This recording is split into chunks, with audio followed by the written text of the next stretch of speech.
The following review is intended for entertainment purposes and targeted for adult fans of the series.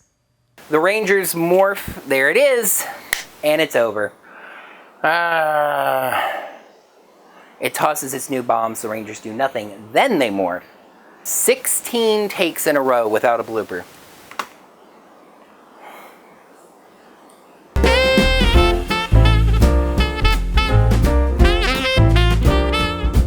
Hello there, heroes. I'm the Orange Ranger, and welcome to another Power Rangers Dino Fury episode review. As I was getting ready to film this video, I realized that there's something I've forgotten to mention. You may have noticed that I decorated the set for the holidays, but in the rush to get these videos done, I never really actually brought that up or talked about the holidays at all.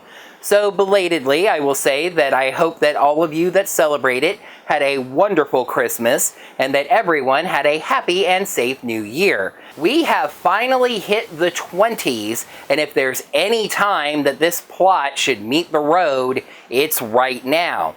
But we do seem to be in for an interesting one today. Let's find out why dreams coming true can sometimes be a nightmare by taking a look at the 20th episode of Dino Fury, Waking Nightmares. Please make sure you're subscribed to the channel. Yeah, and make sure you got your notifications set up by hitting that little bell icon. Right you.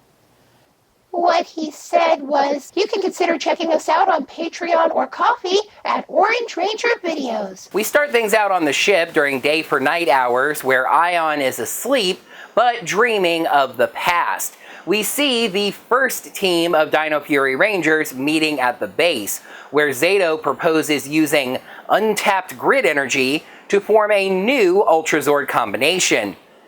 Actually, Zayto, you mean an Ultra Zord combination. Ahem. The team agrees and drops a catchphrase that we have not heard before to this point. Honor, valor, strength, and pride, knights together, side by side. Why aren't our Rangers using that catchphrase? That was totally wicked! As we've already seen, the blast from this Ultra Zord combination is too powerful, destroying the Ultra Zord, though we do see a bit more of it exploding this time, and that it seems to have light blue wings.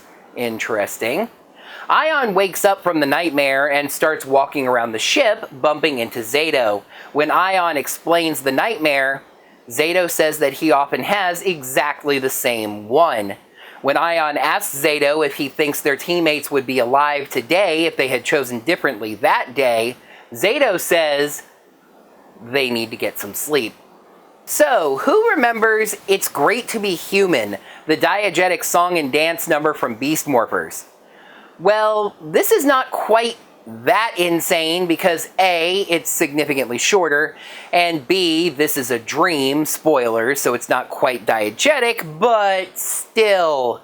Mucus says everyone at Area 62 is asleep, so she can finally figure out what happens when Void Knight's Sporix machine is activated. She pulls the lever, and Void Knight comes running out, screaming, saying, "No!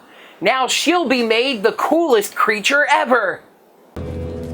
What did you say? Mucus is decked out in shiny disco gear, and a troop of cheerleading henchmen surround her and they do a little funk number. Like I said, this was all a dream sequence, and this doesn't even really add anything to the plot, since when she wakes up, Mucus just asks Void Knight if they can activate the machine, and he says, no, they need more power for it first. That was a great scene. Okay, there's a little bit of a plot dump coming here, so get ready for it. Early in the morning, the Rangers are helping Dr. Akana dig up the keys that were located in the previous episode. If by helping you mean that Dr. Akana is doing all the digging, and the Rangers are standing around, morphed, just watching her. Anyway, she finds the chest and Zayto opens it. Inside are the light and shadow battle mode keys. So you know how the Rangers have keys that can do things like enhance vision, make things dizzy, etc.? We're talking about an entirely different level here. The light battle key can erase magical curses. The Shadow Battle Key can open a black hole. And the two keys can be combined into the Cosmic Dino Key, which can open a portal to absolutely anywhere. Oh, and on top of that, the two keys are both associated with new Zords. Maybe a nice hat with a nice ribbon or a big handkerchief. And wow, do things hit the fan pretty quickly here. Solon quickly locates the two Zords on a distant planet, Nibiru. Apparently they were flung into deep space in the explosion. Isn't it convenient that we just so happen to have found two brand new keys that combine into something that can open a portal to anywhere? Aiyon does so and opens a portal to Nibiru, and the Rangers look into this portal and see a rock quarry. Amelia even asks, "That's an alien world?"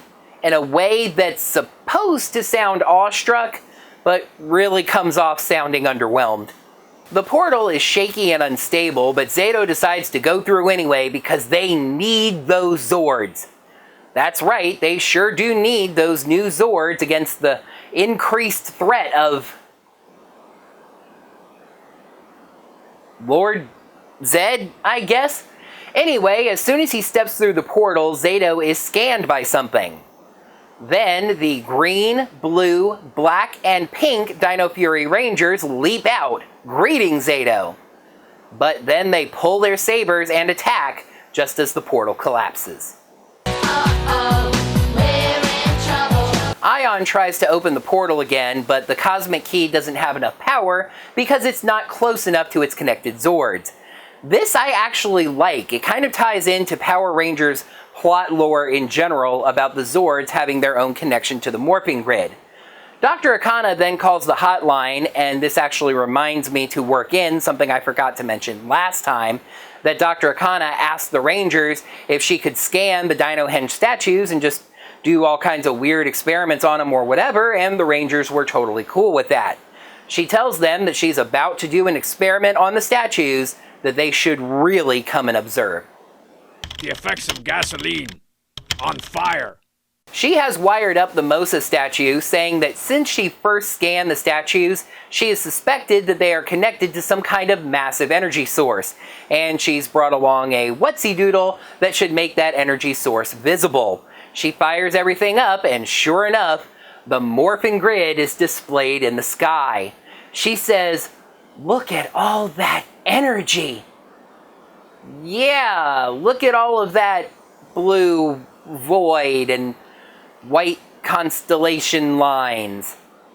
Energy! There's a great, big, beautiful tomorrow shining at the end of every day. Aiyon gets an idea, holding the Cosmic Key and touching the statue. Grid energy flows through his body into the key, powering it back up. The machine then breaks, making Dr. Akana leave to go get a part for a replacement. Aiyon activates the key again and immediately jumps through the portal, which closes right behind him. Likely because he took the key with him. However, nearby, Void Knight, Mucus, and Slither were watching this, and Void Knight gets the idea of using the statues to power his machine. Well, I asked for heavy plot leading into the finale, and at the very least, this particular episode is not letting me down. Void Knight once again visits his lady love, helmetless once again, and says, forget the Sporix, the morphing grid will bring them back together. Okay, I'm gonna need an explanation at some point as to why Void Knight does not already have access to the morphing grid, when he is clearly a Dino Fury Power Ranger. So, remember Regal, the monster that revived Lord Zed back in Old Foes? Guess who's back? Void Knight gives it another chance for its freedom, which it eagerly accepts. The first step in this cunning plan is to revive Boom Tower, a robotic general that some of you may not even remember because it did absolutely nothing of any genuine interest. In fact, the only reason that some of you may remember Boom Tower is my own insistence on calling it. Boom Tower takes the Sporix that I had completely forgotten was inside of Slither, and Void Knight gives it new cannonballs that contain an invisible surprise for the Rangers. It's a pipe bomb! Meanwhile, on Naboo, or Nautilus, or Nabisco, or whatever the heck it was called, Nibiru, Aiyon finds Zayto fighting the other Dino Fury Rangers. He jumps in to help, and the past Rangers keep saying things that we heard in Aion's nightmare. The Ultra Zord's gonna blow, the Sporix Beasts are too strong, etc., etc. And I say that matter-of-factly, but it takes them a while to put that together. And there's a weird little side note to that as well. When Aiyon finally does put it all together, he flashes back to his nightmare, including an image of himself having the dream. He flashes back to an external view of his own body. Weird?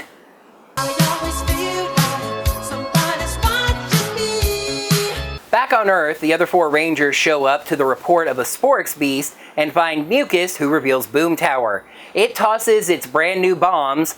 The Rangers do absolutely nothing to try and avoid them, and absolutely nothing happens. But then they morph, and there are far more explosions than usual, and they're flung around. Boom Tower throws more bombs.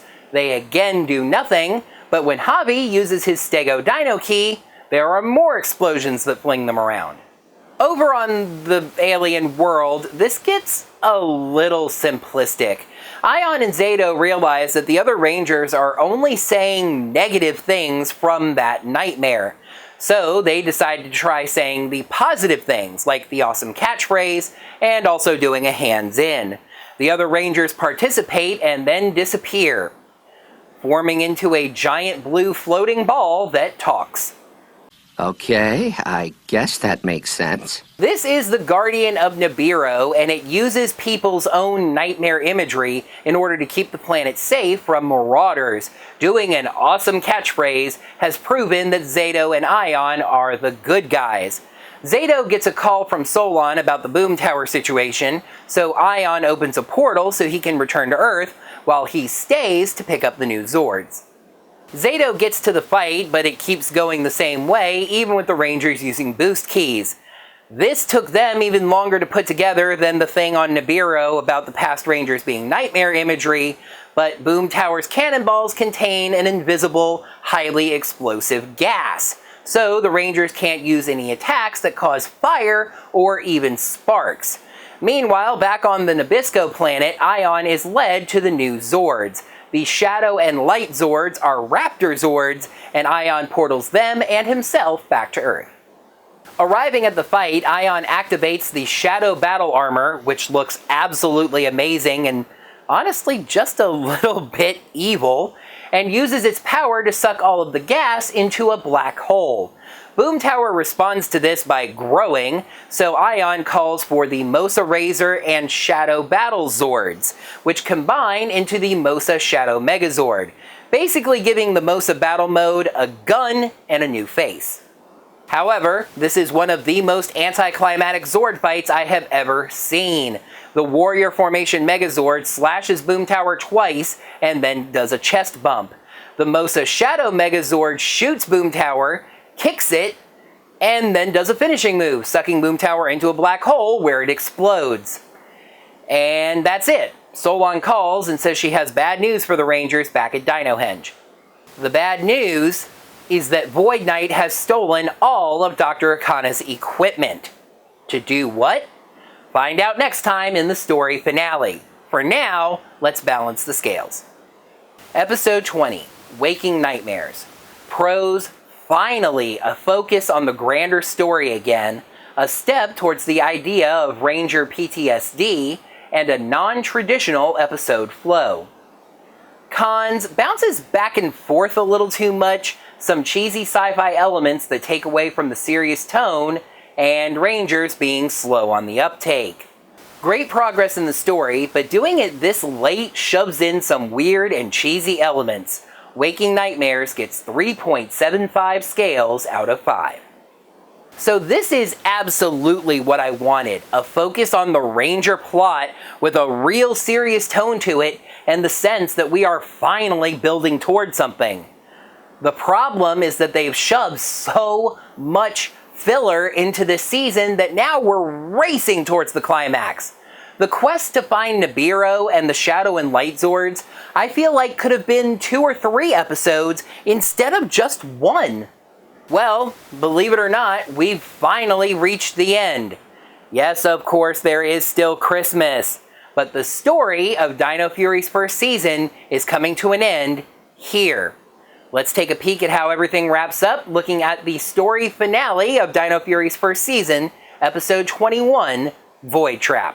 The Rangers need Dr. Akana's help to stop Void Knight's evil scheme, but Ollie disagrees with Zayto's plan, afraid it will put his mother in danger. That is going to wrap up another Power Rangers Dino Fury episode review. Thank you, heroes, so much as always for watching. Now that the video's done, you can let me know what you thought of this episode, as well as my review of it, down in the comments below. While you're down there, make sure you smack that thumbs up button to let me know that you enjoyed this video. And if you'd like a way to support this channel that isn't Patreon or Ko-fi, consider checking out my Teespring store and picking up some sweet Orange Ranger merch. Until next time, heroes, may the power protect you. Nailing them outros, nailing them all the time. Doing an Then the Mosa Shadow Megazord kicks Boom Tower, punches it, nope, shoots it, kicks it. A step towards the Waking Nightmares gets 3.57. Let's take a look at how things